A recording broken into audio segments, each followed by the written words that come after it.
Yun oh. Ito mga pre, yung barako, kompleto na sa piyesa. Sa linggo gagawin natin yan. Ito, CT100 overhaul. Maraming piyesa ang pinalitan at pinamachine shop dahil maraming piyesa ang lost thread. Ito,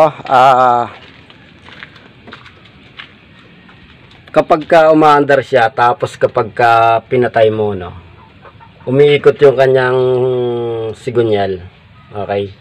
Yung kanyang balancer or centrifugal.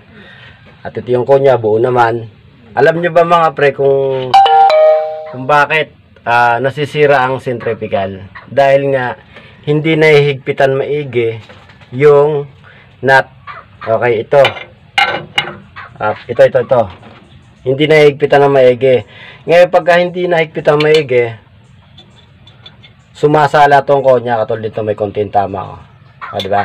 Ngayon pagka sumala na yan doon at kung makikita nyo yung kanyang kanal, may tama, diba? Ayan may tama. Yan.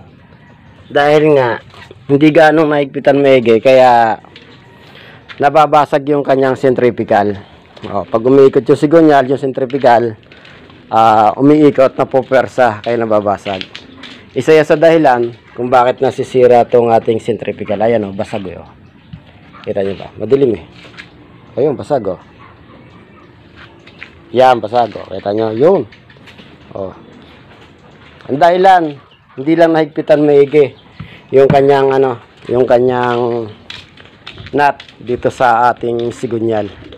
Kaya nabasag to mga pre.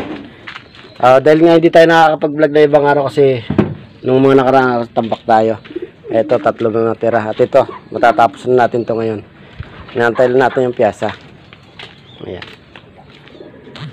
Barako, sa linggo natin gagawin yan. Yun